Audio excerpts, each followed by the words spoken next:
Halo, apa kabar pemirsa? Bertemu lagi bersama dengan saya, Subki Abdul, dalam Warta Parlamentaria. Kami pastinya sudah menyiapkan beragam informasi seputar kinerja dan kegiatan dari anggota Dewan Perwakilan Rakyat Republik Indonesia.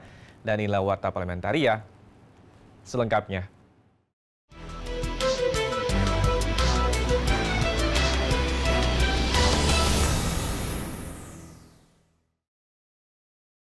Warta Parlamentaria kita awali dengan informasi dari pimpinan DPR RI yang menilai kerugian yang dialami sejumlah badan usaha milik negara atau BUMN yang terdampak pandemi COVID-19 dapat dimaklumi. Situasi pandemi saat ini dinilai menyulitkan kinerja dan juga keuangan BUMN. Namun bukan berarti perusahaan-perusahaan plat merah tersebut lolos dari pengawasan dan juga evaluasi. Kita simak informasi selengkapnya berikut ini. Wakil Ketua DPR RI Bidang Ekonomi dan Keuangan, Sufmi Dasko Ahmad, yang ditemui di Gedung Nusantara 3 Senayan Jakarta baru-baru ini mengatakan, BUMN yang diharapkan bisa menaikkan perekonomian justru mengalami kerugian. Meski begitu, menurut Sufmi Dasko, evaluasi harus tetap dilakukan untuk mengambil langkah penyelamatan secara tepat dan cermat. Ya, situasi pandemi pada saat ini memang agak menyulitkan, tidak hanya BUMN maksud saya, tapi di semua lini. Dan BUMN yang tadinya diharapkan bisa menaikkan kinerja maupun keuntungan, itu di masa pandemi ini memang juga agak sulit. Tetapi yang untuk terus-menerus keadaan seperti ini mungkin harus dievaluasi, diambil langkah-langkah yang cermat. Kendati begitu, Sufmi Dasko menegaskan jangan sampai pandemi justru dijadikan alasan yang mengakibatkan kerugian besar sehingga negara dan rakyat Indonesia semakin dibebani. Diambil langkah-langkah yang cermat agar bisa mengurangi kerugian-kerugian yang timbul. Dan kita jangan sampai karena ya alasannya pandemi tapi ya kerugiannya jadi lebih sangat banyak kan gitu kira-kira. Zikri dan Denus, TVR Parlemen melaporkan. Panitia khusus atau Pansus DPR RI melakukan kunjungan spesifik ke Manado, Sulawesi Utara untuk menyerap masukan serta data yang valid dan akurat sebagai masukan bagi rancangan Undang-Undang Landas Kontinen Indonesia.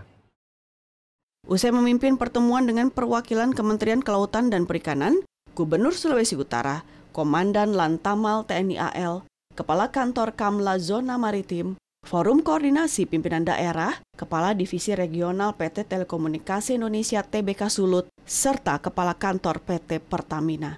Wakil Ketua Pansus Landas Kontinen DPR RI Hasanuddin mengatakan, rancangan undang-undang ini perlu data yang valid dan akurat, guna memperkuat dasar hukum perundingan di batas-batas landas kontinen Indonesia, serta kepastian hukum bagi penegakan hukumnya. Ini sangat strategis, mengapa? Yang namanya Provinsi Sulawesi Utara itu berbatasan ya dengan negara lain, tetapi juga banyak pulau-pulau terluar yang memang harus mendapatkan perlindungan secara hukum.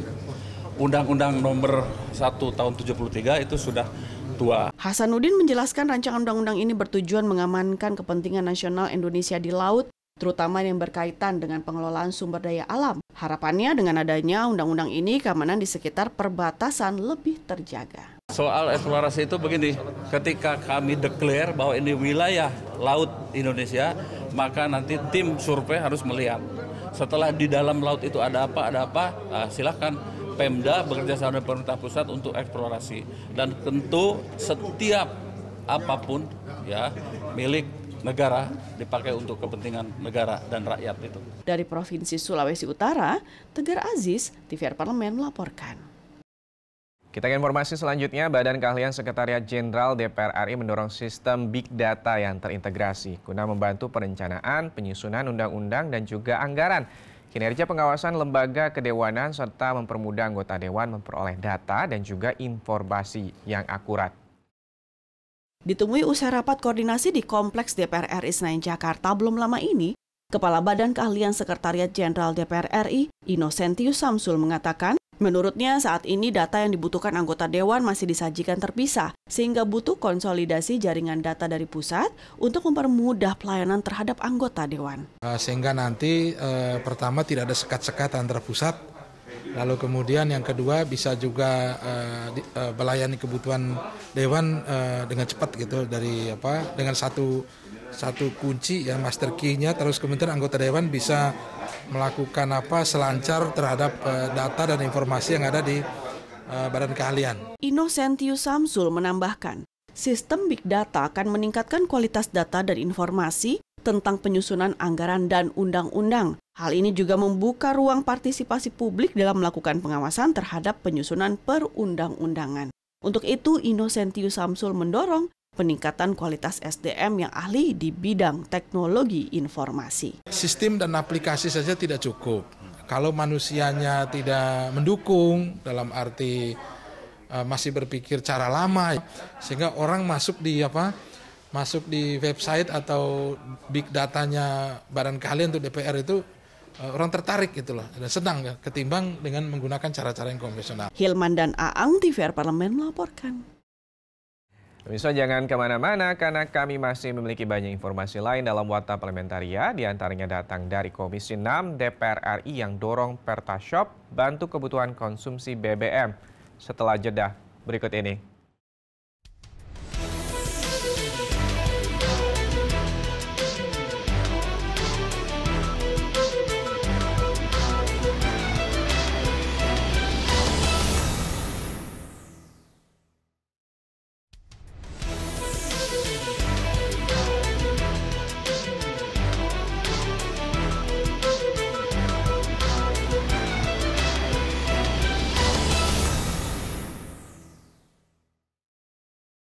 Pemirsa, anggota Komisi 6 DPR RI Andre Rosiade meresmikan Pertamina Shop atau Pertashop di Sungai Limau, Kabupaten Padang Pariaman, Sumatera Barat sebagai upaya mendorong Pertamina membantu kebutuhan konsumsi BBM bagi masyarakat. Ditemui dalam rangkaian kegiatan kunjungan dapil ke Sumatera Barat, Andre Rosiade mengatakan program Pertashop merupakan upaya untuk memberikan pelayanan dan kemudahan bagi masyarakat.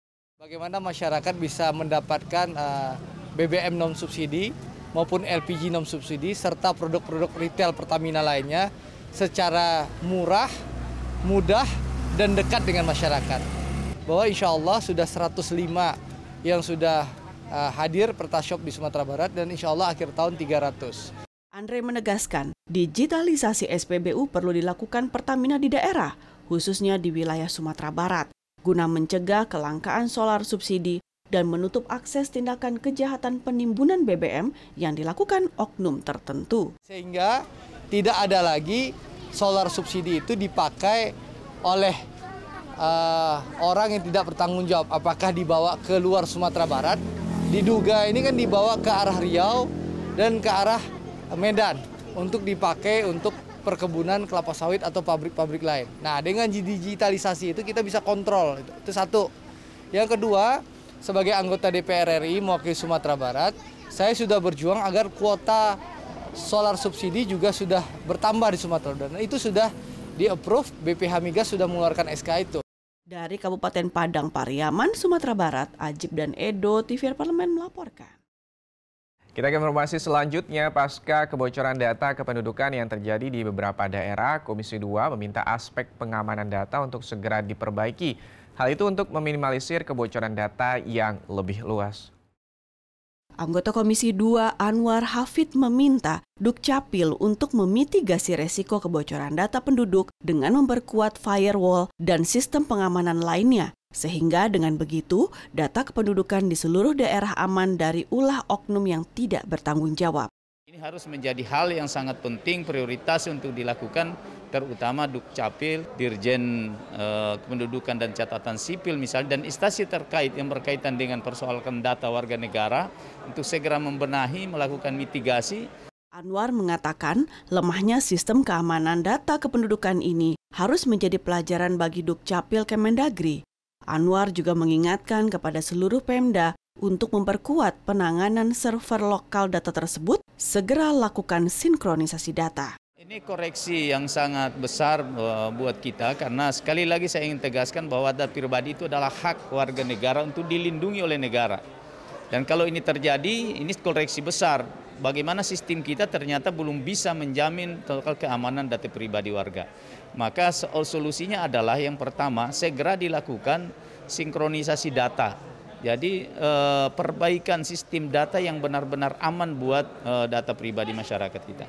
Sebelumnya 4 server milik Dinas Dukcapil di 4 daerah telah diretas. Namun hal itu terjadi bukan karena peretasan, melainkan karena keteledoran. Andri, TVR Parlemen melaporkan.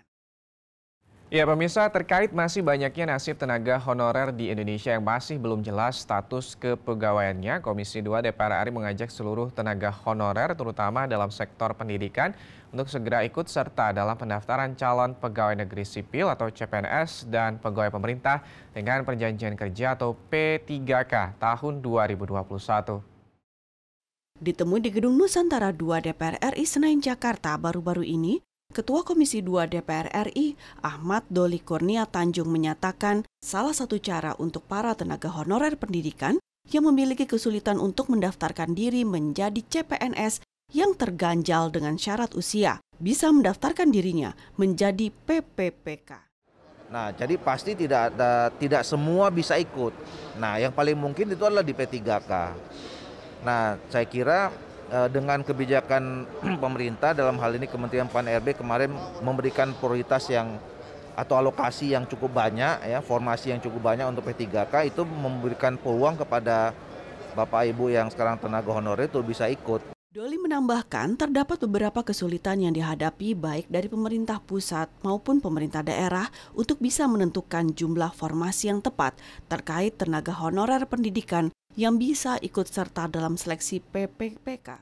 Dengan dibukanya lagi waktu untuk bisa mereka mengirimkan formasinya berapa, ya Pemda-Pemda ini aktif, ya, dan kemudian juga Bapak-bapak tenaga honorer ini juga harusnya lebih proaktif mereka untuk mengajak kawan-kawannya untuk mendaftar.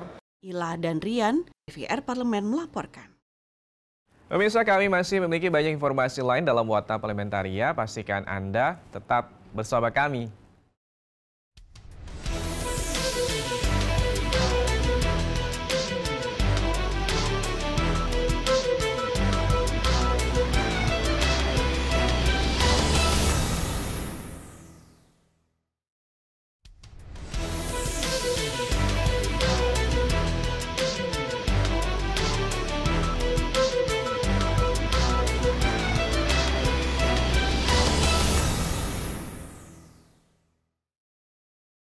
Informasi berikutnya datang dari Komisi 2 DPR RI yang membentuk Panitia Kerja atau Panja Pemberantasan Mafia Pertanahan sebagai bentuk tindak lanjut banyaknya laporan kasus sengketa dan juga mafia tanah.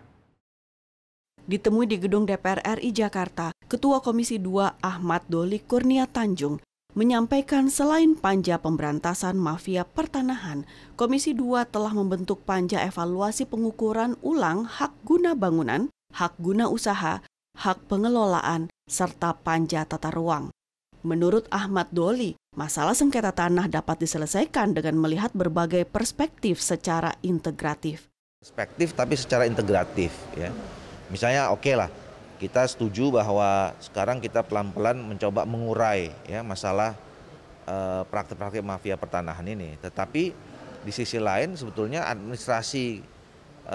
urusan administrasi pertahanan kita juga harus selesai. Ahmad Doli menegaskan pemerintah perlu mengambil langkah besar mengingat target 10 juta hektar tanah bersertifikat di tahun 2021 masih dalam proses. Kita agak skeptis termasuk terhadap kebijakan Menteri ATR BPN yang akan menerbitkan program sertifikat elektronik. Ya, karena menurut kami ya secara manual itu aja masih belum selesai, apalagi kalau di elektronik. Ya, apakah sekarang kita tahu handphone aja bisa dihack. Komisi 2 berharap Kementerian ATR BPN melakukan sosialisasi ke masyarakat terkait pentingnya sertifikat tanah agar mengurangi kasus sengketa tanah ke depan. Elisa dan Julian, TVR Parlemen melaporkan. Warta Parlementaria kita tutup dengan informasi terkait ditemunya usai melakukan kunjungan kerja ke Lapas Kelas 2A Tanggerang, Provinsi Banten baru-baru ini. Anggota Komisi 3 DPR RI Ade Rosi Herunisa mengatakan permasalahan over capacity di lapas disebabkan banyaknya tahanan dari luar yang dititipkan di Lapas 2 Tanggerang. Untuk itu Ade meminta manajemen lapas dibenahi untuk menyelesaikan persoalan tersebut. Kita simak informasi selengkapnya. Berikut ini. Ditemui usai melakukan kunjungan kerja ke Lapas Kelas 2A Tangerang, Provinsi Banten baru-baru ini, anggota Komisi 3 DPR RI, Ade Rosi Hoirunisa mengatakan, permasalahan over capacity di lapas disebabkan banyaknya tahanan dari luar yang dititipkan di Lapas 2 Tangerang. Untuk itu, Ade meminta manajemen lapas dibenahi untuk menyelesaikan persoalan tersebut. Dan di sana tentu kami melihat ada beberapa permasalahan yang memang perlu kita bahas terlebih lanjut. Yang pertama tentu terkait dengan fasilitas. Kita tahu bahwa fasilitas di Lapas 2 Tangerang ini memang belum mumpuni ya. Kenapa? Karena narapidana yang disimpan atau yang dititipkan di sana itu memang setiap hari bertambah terus ya. Sementara itu, anggota Komisi 3 DPR RI lainnya, Habib Abu Bakar Al-Habsyi, mengatakan Lapas 2 Tangerang, Banten belum terlalu padat jika dibandingkan lapas lain di Indonesia. Meski demikian, ia mengaku persoalan tersebut diselesaikan mengingat lapas perempuan di lapas berbeda dengan lapas pria. Kalau lihat dari situasinya, menurut saya relatif cukup bagus ya. Penataan, tata ruangnya, dan pengamanannya juga bagus sekali. Cuman permasalahan wanita ini kan spesifik. Tidak bisa kita anggap sambil lalu begitu saja. Kita antisipasi kemanusiaannya manusia. Ini yang perlu dibenahi. Memang ini perlu integral ya. Antara pembuatan undang-undang, antara budgeting. Dari Tangerang, Banten, Habibie Mahabah, TVRI Parlemen melaporkan. Dan pemirsa, demikianlah beragam informasi seputar aktivitas Dewan Perwakilan Rakyat Republik Indonesia yang sudah kami susun dalam Warta Parlamentaria. Saya Subki Abdul beserta seluruh kerabat kerja yang bertugas pamit undur diri. Terima kasih atas perhatian Anda. Wassalam.